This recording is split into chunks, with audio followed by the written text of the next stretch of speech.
everybody, it's Laura, the founder of myHappymind. I wanted to start a vlog along with the blog just because I know so many of the people that follow us love video as a format and prefer that to reading. So we're going to try and do a bit of both to keep things fresh. And today's first vlog is all around talking about the issue of mental health and the concern that is everywhere really, in the media and in the press, and certainly coming loud and clear from school leaders around the rise in incidents of mental health issues in children, even at the youngest of ages. The statistics show now that on average 3 children in every classroom, so that's approximately 1 in every 10 children, are suffering with a diagnosable mental health issue. Now, those statistics are based on children from the ages of 4 through to 18. So I think one of the perceptions that's out there is that mental health issues are happening in high schools alone.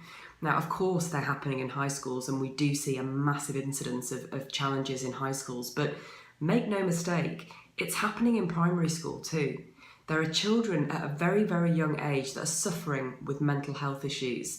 And I feel that this is really important to stress because often I think the press go to the older children, you know, the issues of social media, of, image conscious girls who are maybe in their teenage years. And of course that's massive and it's there, but it's happening younger too. And I think that's something that we mustn't ignore.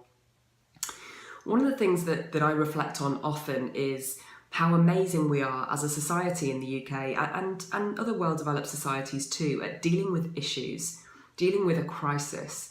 It seems like as a society, when a crisis happens and when something really bad happens, we're amazing at jumping and sorting that crisis out. You know, think of the NHS as an example. Most of us would say, as a general sweeping statement, that the NHS is a nightmare, right? It's in the headlines all the time. The NHS is broken, it doesn't work anymore. But most people would also say that in a crisis situation or in an emergency, or when there's a big situation, having a baby, having major surgery, the NHS, it's incredible, it's amazing. Aren't we lucky to have this service? But when it comes to more preventative or proactive solutions, that's where people feel the mental health struggles. Take obesity. What are we doing from a preventative perspective to tackle obesity? Many would argue not enough. And I can't help but wonder whether this is the same with mental health in schools. Because I feel like the schools that I work with and the schools that I talk to, they're doing an amazing job when there's a mental health issue or there's a crisis and there's something that has to be dealt with right there and right then. You know, schools are doing amazing things with kids that are really suffering. But I wonder whether we're doing as much as we could be around prevention and around being proactive. And why is that so important to me? Well, it's important because if we don't break the cycle of what we're teaching children and how we're helping children, the figures around mental health issues are only going to keep escalating. And so, of course, we need to be doing the reactive work. We need to be dealing with agencies and working with agencies and helping those children who already have a mental health issue. It's a no-brainer. We need to be doing that work. But we also have to be doing preventative work, proactive work. We've got to be instilling children with positive habits that are going to help them, prevent them getting to the stage where they need mental health intervention later on.